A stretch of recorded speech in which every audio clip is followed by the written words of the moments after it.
Part 3 में हमने देखा था कि ल्यूशी की बीमारी ठीक हो गई थी और वो हर रेड कलर की चीज को देख पा रहा था। पार्ट 4 में हम देखते हैं कि ल्यूशी का बेस्ट फ्रेंड उसके घर पर आता है जो कि उसका डॉक्टर भी होता है। ल्यूशी एक सपना देख रहा होता है जहाँ पर उसका एक्सीडेंट हो गया होता है और एक लड़की आकर उसके सर पर किस करके चली जाती है। ल्यूशी उसे देख नहीं पाता और ये सपना उसे पहली बार आता है। ल्यूशी का डॉक्टर उसे पूछता है कि तुम्हारी बीमारी ठीक कैसे हो गई। ल्यूशी उसे बताता है कि तियान ने मेरे सर पर किस किया था। ल्यूशी कहता है कि जो भी हो, मुझे नहीं पता कि ये बीमारी वापस से कब आएगी, लेकिन मैं चाहता हूँ कि आज मैं इस पूरे दिन को एंजॉय करूँ। और फिर अपने फ्रेंड को लेकर एक जगह पे पहुँच जाता है जहाँ पर ये लोग कुछ बच्चों को चैलेंज कर देते हैं। ल्यूशी को लगता है कि ये आसानी से जीत जाएंगे, लेकिन ये एक बार हारते हैं, दूसरी बार हारते हैं और तीसरी बार भी हार जाते हैं। ल्यूशी अपने बेस्ट फ्रेंड से कहता है कि मुझे लगता था कि जाओ जब बचपन में खेलता था तो ये बहुत ही आसान गेम होगा और बहुत ही ज्यादा इंजॉयबल भी, लेकिन मुझे तो इसमें बिल्कुल भी मजा नहीं आ रहा है। और फिर ये दोनों वहाँ से स्पाइसी फूड खाने के लिए जाते हैं जो कि ये हमेशा से खाना चाहता था, लेकिन रेड कलर होने की वजह से ये कभी खा नहीं पाता था। और ल्यूशी का फ्रेंड भी इस डिश को कभी उसके साथ नहीं खा पाया था क्योंकि ल्यूशी को रेड कलर से प्रॉब्लम थी। जिसके बाद ये दोनों उस डिश को खाते हैं। पहले तो इन्हें बहुत ही ज्यादा तीखा लग रहा होता है, लेकिन फिर भी ये दोनों उसको पूरा खा जाते हैं और ल्यूशी का बेस्ट फ्रेंड भी इसे बहुत ही ज्यादा एंजॉय कर रहा होता है। दूसरी तरफ हम तियान को देखते हैं जो कि फोन की तरफ देख रही होती है और सोच रही होती है कि आज ल्यूशी ने उसे कॉल या मैसेज क्यों नहीं। और फिर वो ल्यूशी के सर पर किस करने वाली बात को सोचने लगती है, जिसके बाद उसे सडनली याद आता है कि ये मैं क्या सोच रही हूँ, मुझे इस बारे में ज्यादा सोचना नहीं चाहिए,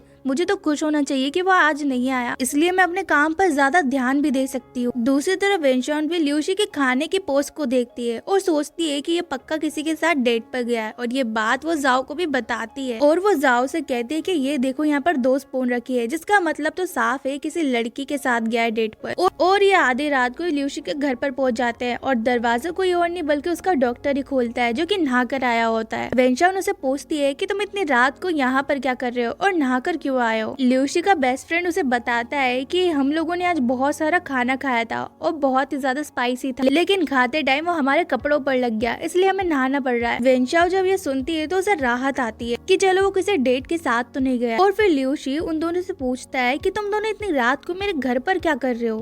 वेंशा उनको कोई बहाना नहीं सोचता, इसलिए वो झूठ बोलने लगती है कि जाओ को तुम्हारी कंपनी ज्वाइन करनी थी और ये बात वो तुम्हें बताना चाहता था, इसलिए हम आधी रात को तुम्हारे घर पर आ गए। जाओ ये सुनकर बहुत ही ज्यादा हैरान हो जाता है क्योंकि उसको कभी कंपनी ज्वाइन करनी ही नहीं थी और वो वेंशान की तरफ देखने लगता है कि इसने मुझे बलि का बकरा क्यों बना दिया। जिसके बाद वो अगले दिन ल्यूशी के साथ उसके ऑफिस जाता है और कार में सो रहा होता है क्योंकि वो कभी जल्दी उठता ही नहीं था, लेकिन काम पर जाने की वजह से उसे जल्दी उठना पड़ रहा था और इसीलिए वो कार में सो रहा होता है। ल्यूशी जब देखता है तो उसे उठाने के लिए उसे मैसेज करने लगता है और उसी वजह से जाओ उठ जाता है। और फिर ये दोनों जब ऑफिस पहुँचते हैं तो तियान देखती है कि ल्यूशी उसे इग्नोर कर रहा है। तियान सोचने लगती है कि मुझे क्या हो सकता है कि मैं अनकंफर्टेबल फील ना करूं, इसलिए ये मुझे इग्नोर कर रहा हो। और फिर वेंशान ऑफिस आ जाती है क्योंकि उसे तो ल्यूशी को देखना रहता है और वो बहाना मार के आती है कि वो जाओ के लिए खाना लेकर आई है। और फिर ल्यूशी अपने असिस्टेंट से बोलता है कि हमें आर्ट म्यूजियम में जाना है तो तुम तियान को मेरे साथ भेज देना। उसका असिस्टेंट उसे कहता है कि सर आपकी तो बीमारी अब ठीक हो गई है तो आपको तियान की क्या जरूरत है। ल्यूशी उसे कहता है कि जरूरत तो मुझे तुम्हारी भी नहीं है, लेकिन मैं अगर तुम्हें ये सीधा बोलूँ तो तुम्हें कैसा लगेगा। उसका असिस्टेंट उसे कहता है कि ठीक है मैं उसे बुला कर लाता हूँ। और फिर वेंशान को पता लगता है कि ल्यूशी वहाँ पर जाने वाला है तो वो भी बहाना मारकर उसके साथ जाने की जिद करती है। उसके बाद ये सब आर्ट म्यूजियम आ जाते हैं और फिर तियान सोचती है कि कहीं ल्यूशी किसी रेड कलर को देखकर बेहोश ना हो जाए, इसलिए उसका हाथ पकड़ने लगती है और फिर ल्यूशी उसका हाथ कस के पकड़ लेता है। और फिर तियान उसे कहती है कि मुझे वॉशरूम जाना है। ल्यूशी उसे कहता है कि तुम अब क्या चाहती हो कि मैं तुम्हारा बैग भी पकड़ूं, देखो मुझसे ये काम नहीं होगा। तियान कहती है कि नहीं मैं चाहती हूँ कि तुम अपना चश्मा पहन लो, वरना तुम किसी रेड कलर की चीज देखोगे और वहीं पर बेहोश हो जाओगे। जिसके बाद ल्यूशी अपना चश्मा पहन लेता है और फिर एक तस्वीर को बहुत ध्यान से देखने लगता है जिसमें रेड कलर भी था। तियान जब वापस आती है तो वो देखती है कि वो एक फोटो को देख रहा है जिसमें रेड कलर है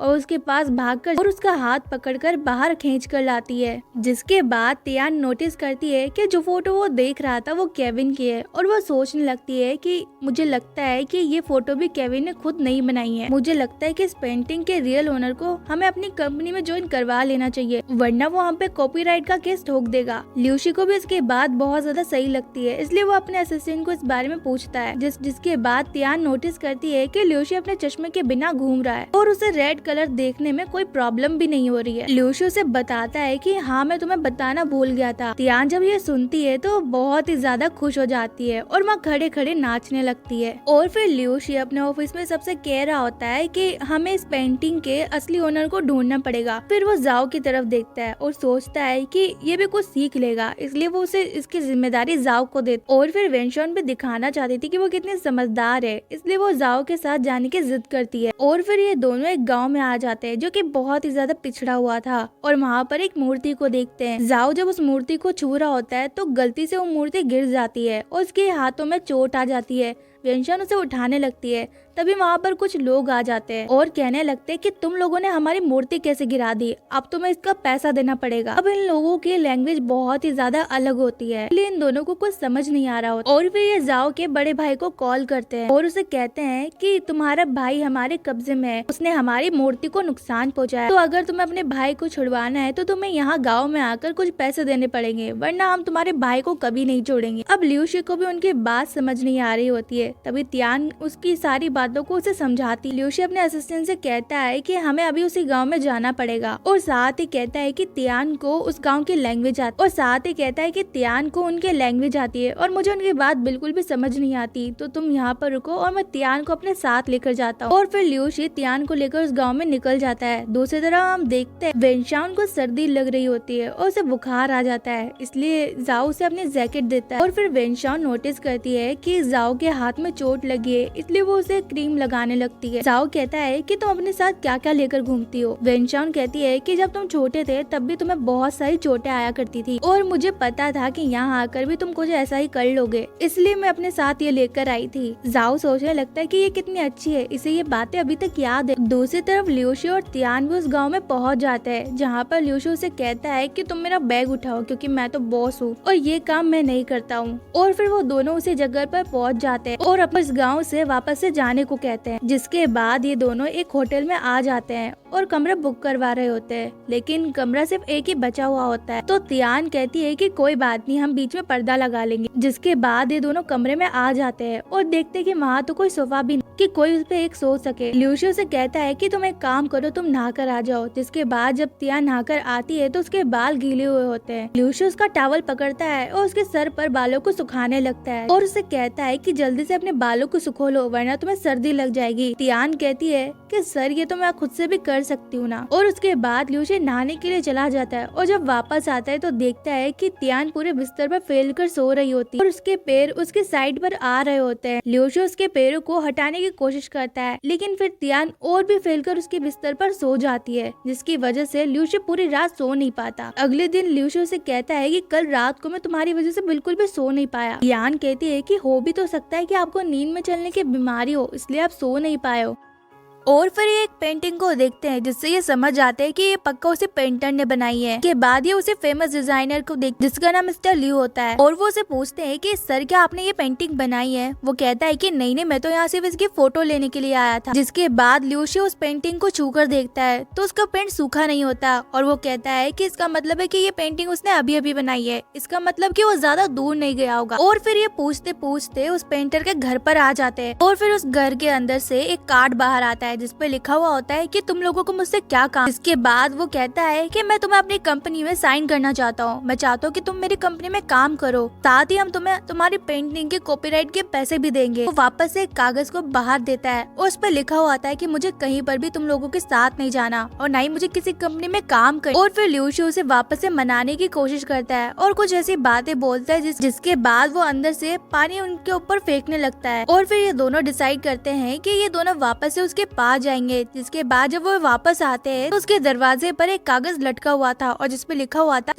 हुआ था कि कुत्तों का और ल्यूशी का यहाँ पर आना मना है। और जब ये बाहर आ रहे होते हैं तो वापस से इनको मिस्टर ल्यू दिखते हैं और वो उनसे कहते हैं कि मैं तो बस यहाँ पर टहल रहा था। जिसके बाद तियान डिसाइड करती है कि वो उसके घर के गार्डन में टेंट लगाकर उसका इंतजार करेगी। और ये देखकर ल्यूशी भी बहुत ज्यादा इम्प्रेस हो रहा होता है और सोच रहा होता है कि तियान में कितनी ज्यादा डेडिकेशन है। और फिर तियान ल्यूशी को कुछ स्नैक्स देती है। ल्यूशी कहता है है कि मैं ऐसी चीजें नहीं खाता, जिसके बाद जब उसे भूख लगती है तो वो सारी चीजों को खा जाता है। थोड़ी देर बाद में वहाँ पर एक फायरफ्लाई आती है जिसे ल्यूसी से बहुत ज्यादा डर लगता है। तियान उस फायरफ्लाई को अपने हाथों में पकड़ती है और ल्यूसी के हाथों में भी देती है, जिससे ल्यूसी बहुत ही ज्यादा खुश होता है और वो जैसे डर और तियान उसके फायरफ्लाई वाले डर को भी कम करती है। और फिर जाओ वेनशान को उसके घर पर छोड़कर आता है। वेनशान के फादर बहुत ही ज्यादा अजीब होते हैं और वो पता करवाते हैं कि ये दोनों भाई उस गांव में क्या करने के लिए गए। और फिर सुबह ल्यूसी तियान को बहुत ही अच्छे से देख रहा होता है, तभी उसे कुछ आवाजें आती है और जब वो बाहर जाते हैं वो कोई और नहीं बल्कि मिस्टर ल्यू होते हैं। उनसे कहता है कि तुम्हें कैसे पता कि मैं ही वही पेंटर हूँ। ल्यूसी बताता है कि मैंने तुम्हारे हाथों में वो पेंट देख लिया था और मैं समझ गया था कि तुम ही वो पेंटर हो, लेकिन वो कहता है कि मैं तुम्हारी कंपनी में काम बिल्कुल भी नहीं करना चाहता हूँ। ल्यूसी उसे बहुत ज्यादा मनाने की कोशिश करता है लेकिन वो नहीं मानता है, जिसके बाद ल्यूसी उसके खेत में उसकी मदद करता है और फिर मिस्टर ल्यू उसके कंपनी में काम करने के लिए मान जाते हैं। लेकिन ल्यूसी देखता है कि मिस्टर ल्यू तियान से फ्लर्ट कर रहे होते हैं। ल्यूसी सोचने लगता है कि अच्छा बेटा, तुम मेरे सामने मेरे असिस्टेंट से फ्लर्ट कर रहे हो। और फिर वो कहता है कि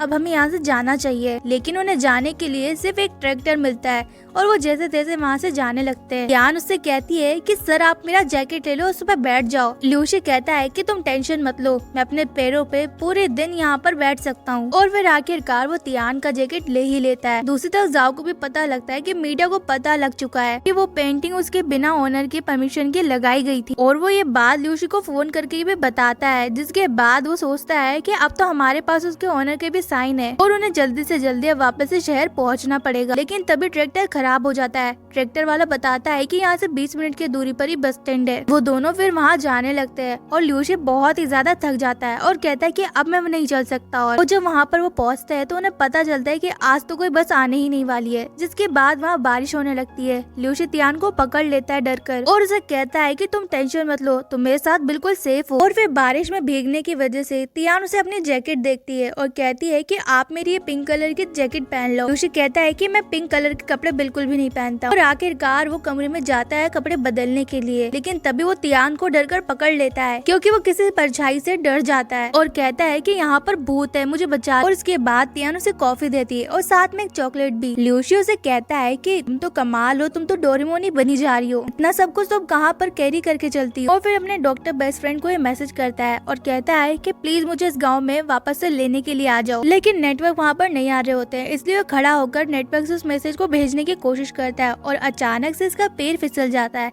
जिसके बाद तियान इसे पकड़ लेती है। लेकिन ल्यूसी इसके सर पर किस कर देता है और दोनों बहुत ही ज्यादा शर्मा जाते हैं। ल्यूसी सोचने लगता है कि तियान का सर कितना ज्यादा स्वीट है। दूसरी तरफ जब ल्यूसी के बेस्ट फ्रेंड को उसका मैसेज मिलता है तो वो तेजी से स्पीड से आने लगता है, लेकिन वो तियान के बेस्ट फ्रेंड की गाड़ी से टकरा जाता है और तियान के बेस्ट फ्रेंड का कांच टूट जाता है। जैसे कि वो काफी जल्दी में होता है, इसलिए वो उसे अपना कार्ड दे देता है और वहाँ से चला जाता है। और यहीं पर जो है पार्ट 4 एंड हो जाता है। तो गाइज अगर आपको इसका पार्ट 5 जल्दी से जल्दी चाहिए तो नीचे कमेंट करके जरूर बताना। तब तक के लिए वीडियो को लाइक करना और चैनल को सब्सक्राइब करना बिल्कुल भी मत भूलना।